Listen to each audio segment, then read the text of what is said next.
हाँ तो दोस्तों, हमारे पड़ोस में एक जिला है अमरोहा। अमरोहा के एक मोहल्ले में मस्जिद में तरावी के दौरान लोगों पर पथराव कर दिया। उसमें करीब 30 से ज्यादा लोगों के खिलाफ एफआईआर हुई, गिरफ्तारी हुई, कई लोगों के सर फटे और घंटों तक वो पथराव चला। मम्मी आप बैठ जाओ। पथराव करने वाले ना आरएसएस के लोग हैं, ना विश्व हिंदू परिषद के लोग हैं, ना भारतीय जनता पार्टी के लोग हैं। तो फिर कौन लोग हैं जो ये मस्जिद में नमाजियों पर पथराव कर गए?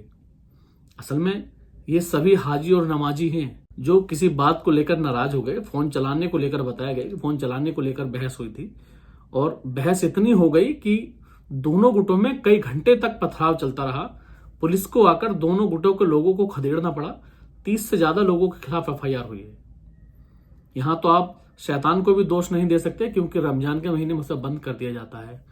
तो मैं क्या मानूं कि हम लोगों में शैतान है जो मस्जिदों में घुसकर आपस में झगड़े कर रहे हैं। भाई, ऐसे पाक महीने में जो सब्र करने वाला महीना कहा जाता है, इसमें सब्र किया जाता है। ऐसे में अगर कोई झगड़ा कर रहा है तो मेरी नजर में तो वो शैतान से कम नहीं है।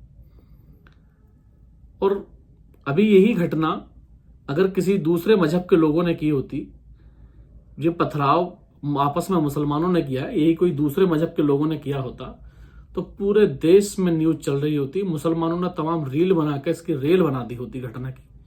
क्योंकि लोगों को मजा तभी आता है जब अपनी घटनाओं में कोई दूसरे मजहब का शामिल हो। अगर मुसलमानों की लड़ाई में दोनों पक्ष मुसलमान है तो उसे कोई नहीं दिखाएगा। हिंदुओं में दोनों हिंदू हैं तो कोई नहीं दिखाएगा। बस मजहब दूसरे होने चाहिए लड़ाई में। फिर देखो वो न्यूज कैसे पूरी देश में वायरल हो जाती है और लोग एकदम से ऐसे मुजाहिद बन जाते हैं, ऐसे क्रांतिकारी बन जाते हैं कि बस इनसे आगे कोई है ही नहीं। लेकिन जब ऐसी घटनाएं होती हैं तो वहां लोगों का क्रांतिकारीपन कहां चला जाता है? वो ये क्यों नहीं कहते कि हाँ तुम किस इस्लाम का हिस्सा हो और तुम कर रहे हो? आखिर किस रास्ते पे हम जा रहे हैं कि मस्जिद में लड़ाई हो गई, उसकी वजह से घंटों तक पथराव हुआ है। भाई, हमें और आपको संभलने की जरूरत है। बाकी दुनिया को सुधारने के ठेकेदार आप मत बनो। जब तक मुसलमान खुद रास्ते पर नहीं आएगा, इसकी परेशानियां हल हो ही नहीं सकती।